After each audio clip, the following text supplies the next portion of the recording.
요즘에 우리 한국 사회가 6.3 조기 대선을 맞이하고 있습니다. 그래서 총선이건 대선이건 선거철만 되면 정치인들에게 가장 중요한 것들이 있죠. 바로 민심입니다. 민심.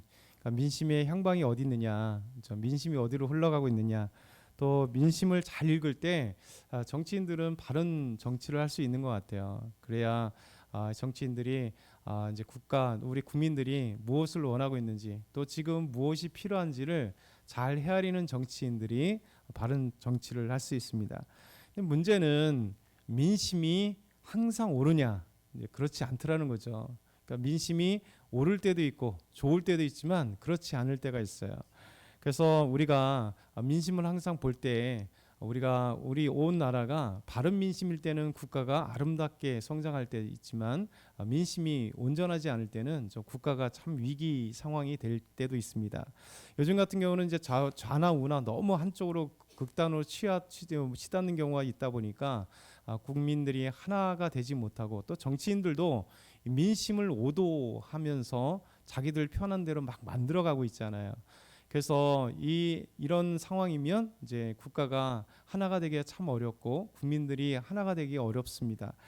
그래서 이 민심이라고 하는 것은 항상 이 정치인들에게 중요하고, 또 우리 온 국가에서도 되게 중요하다는 것이죠. 빌라도는 사실 예수님을 신문하는 과정 속에서 예수님께서 죄가 없다는 사실을 알았습니다. 그러니까 세 번의 계속 심판을 통해서 예수님께서 이 수많은 무리 속에서 잡혀와서 지금 고발당했는데, 정치인이었던 이 빌라도가 예수님을 신문하는 과정에서 이들의 그 죄가, 이들이 얘기했던 죄가 예수님께 있다 하는 것, 없다는 것을 알고 있었어요. 그래서 무죄 판결을 내렸습니다. 그럼에도 불구하고 이 민심이라는 것을 통해서 빌라도가 정의를 상실하게 된 오늘 본문의 말씀이세요. 그래서 오늘 말씀 누가복음 23장 18절에 23절 다시 한번 천천히 한번 같이 읽겠습니다. 시작. 무리가 일제리 소리질러 이르되 이 사람을 없이하고 바라바를 우리에게 놓아주소서 하니, 이 바라바는 성중에서 일어난 밀란과 살인으로 말미암아 옥에 갇힌 자라라. 빌라도는 예수를 놓고자 하여 다시 그들에게 말하되, 그들은 소리질러 이르되 그를 십자가에 못 박게 하소서, 십자가에 못 박게 하소서 하는지라. 빌라도가 세 번째 말하되, 이 사람이 무슨 악한 일을 하였느냐? 나는 그에게 죽일 죄를 찾지 못하였나니 때려서 놓으리라 하니, 그들이 큰 소리로 재촉하여 십자가에 못 박기를 구하니 그들의 소리가 이긴지라. 아멘. 무리들은 예수님을 고발하고 나서 지금 세 번씩이나 이 사람에게서 죄를 찾지 못했다, 때려서 놓겠다, 이렇게 얘기하는 빌라도에게 엄청난 소리를 내며 재촉하며 이야기합니다. 십자가에 못 박으라, 못 박으라, 이렇게 얘기를 합니다. 그리고 그들이 놓아달라고 하는 사람이 따로 있죠. 바라바라고 하는 사람입니다. 근데 이 바라바는 성경에 분명히 말하기를 그가 왜 잡혀 있느냐, 그는 밀란을 획책한 사람이고, 그리고 더더군다나 살인을 저지른 사람입니다. 그러니까 로마 입장에서는, 또 유대인 입장에서도 밀란은 어떻게 보면 민족적으로 지금 로마에 항거했다고 그냥 그렇게 치자 생각해도 살인죄는 아니잖아요. 어쨌든 간 바라바는 이렇게 로마 입장에서도 예수님께 세 번이나 빌라도가 신문에서 무죄를 확정했음에도 불구하고 지금 민중의 요구는, 이 민심의 요구는 무엇인가 하면 살인죄를 저지른 바라바, 그리고 밀란을 획책한 바라바, 이 바라바를 내놓으라 얘기하고 있습니다. 지금의 민심은 지금 이 빌라도에게 와서 빌라도에게 예수님을 넘기고 예수님을 향하여서 지금 엄청난 소리를 지르고 있는 이 자들은 잘못된 정의를 갖고 있는 거죠. 공정한 정의가 아니라 거짓 때문에 그게 포장되어 있는 거예요. 사람들은 자기가 옳다는 것이 정의가 아니더라도 한번 딱 마음속에 돼버리면 이상한 것이 돼버리잖아요. 불공정이 그냥 몸에 배어버리면 비정상의 또 정상화가 되는 것이 이 사람들의 민심입니다. 그래서 우리가 이 민심이라고 하는 것이 얼마나 중요한지, 교회도 마찬가지입니다. 우리 교회가 이 상식선에서 넘어가면 안 돼요. 그래서 상식적인 교회가 돼야 됩니다. 이 상식이라고 하는 건 뭐냐면 우리 예수 그리스도 하나님의 그 기적과 능력을 상식으로 이해하라는 얘기가 아니죠. 그러나 우리 하나님은 대부분의 역사 속에서 우리가 이해할 수 있고 바른 공의 속에서 바른 생각 속에서 이끌어 가시는 우리 하나님은 상식이라고 하는 가장 보편적인 가치를 우리 사람에게 지으실 때 주셨어요.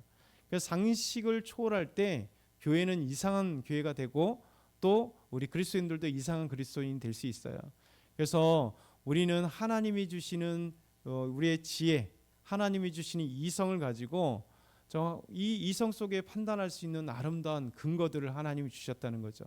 그래서 교회가 상실하지 말아야 될 건 뭐냐면 아무리 민심이 이렇게 흘러간다 할지라도 그것이 불공정하다면, 그것이 하나님의 말씀에서 벗어난다 하면 교회는 말씀이 기준이 되기 때문에, 성경 말씀이 기준이 되기 때문에 이 성경 말씀의 상식선에서 생각해야 돼요. 근데 이 상식을 벗어난 사람은 누구냐면 상식으로 판단해야 될 것도 믿음이라고 하는 포장을 가지고 이 상식을 넘어가는 것이 믿음인데 믿음은 때로는 상식을 넘어가야 돼요. 왜? 하나님의 병 고치심이 상식으로 이해되던가요? 아니잖아요. 하나님이 암을 치료해 주시든지 어떤 질병이든 치료해 주시는데 그 치료해 주시는 것은 우리가 상상할 수 없는 그 상식을 넘어가는 하나님의 기적이에요. 우리의 기도 응답을 또 때로는 우리가 생각하지 못하는 놀라운 응답들로 이루어지는 게 너무 많아요. 이게 상식을 초월하는 게 믿음의 역사입니다. 그럼에도 불구하고 하나님은 모든 것들을 상식선에서 아름답게 이뤄갈 수 있도록 해주신 거예요. 그 상식을 가끔가다 벗어나게 하시는 것이, 하나님이 창조하신 이 자연 법칙을 넘어가게 하시는 것이 바로 하나님의 기적이고 하나님의 은혜지, 이것이 매일같이 우리 삶 속에 일어나고 매일같이 교회 안에서 이루어진다, 그러면 이상한 꼴이 되는 거죠. 좀 매일같이 하나님 나타나셔야 되고 매일같이 교회에서 기적이 일어나지 않으면 온전한 예배가 아니고 또 온전한 그리스도인이 아니라는 것입니다.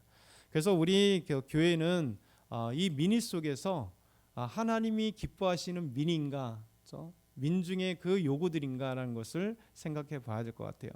지금 빌라도에게 왔던 이 민중들은, 이 사람들은 지금 공정하지 못한 것을 요구하고 있고 공정하지 못한 것으로 예수님을 지금 고소해서 십자가에 못 박으라 얘기하는 겁니다.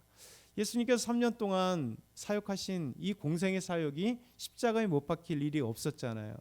그는 귀신을 쫓아내므로 지금까지 귀신에게 고통당했던 한 영혼을 해방시켜 주셨어요. 그래서 그 마음 가운데 정말 기쁨과 은혜가 넘치도록 하나님의 말씀에 갈급했던 영혼들에게 하나님의 말씀을 선포하시는 진리의 선지자로 이 땅에 오셔서 하나님의 말씀을 온전히 선포했잖아요. 그래서 그 말씀을 들으면서 하나님을 다시 찾게 하시고 하나님의 은혜를 경험하게 하시고 또 질병에 고통당했던 자에게 우리 질병을 치유하심으로써 정말 질병 속에서 고통의 그 나라를 보냈던, 슬픔의 나라를 보냈던 자들에게 기쁨의 은혜를 주셨잖아요. 예수님께서는 우리에게 이 놀라운 하나님의 말씀을 전하시고 또 이 땅의 메시아로 그리스도로 오셔서 병든 자를 치료해 주셨고 귀신 들린 자를 귀신을 떠나가게 하심으로 참된 해방을 주신 참된 하나님의 은혜 속에 메시아의 사역들을 감당했던 거죠. 죽일 만한 아무런 이유가 없었어요.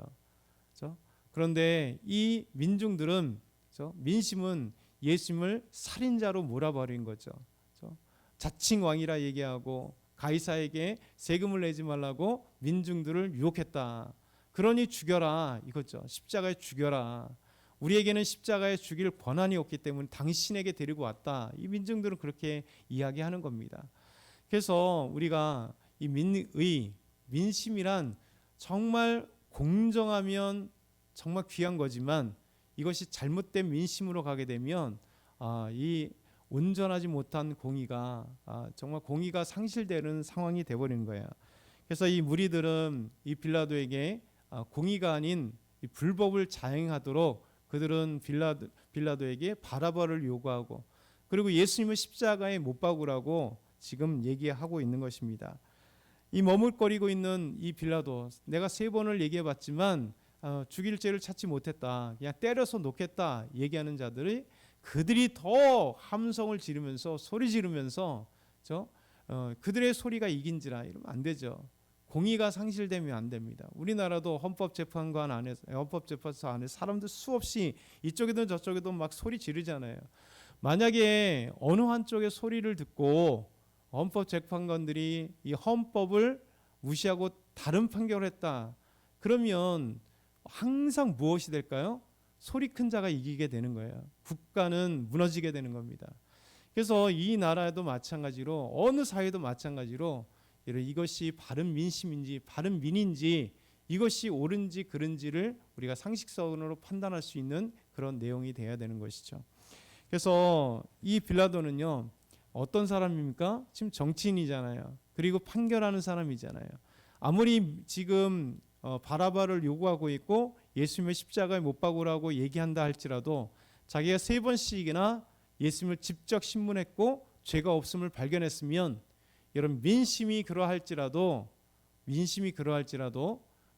공정한 공의를 갖고 있는 빌라도라면 다시 나가서 내가 예수님을 십자가에 못 박을 만한 죄를 찾지 못했으니 너희들은 돌아가라, 그래서 강력한 그가 선포를 해야 되는데 불구하고 오늘 본문 마지막에 뭐라고 얘기합니까? 그들의 소리가 이겼다. 그러니까 민심이, 거짓된 민심이 이기게 된 거예요. 하나님의 공의가 상실되는 거죠.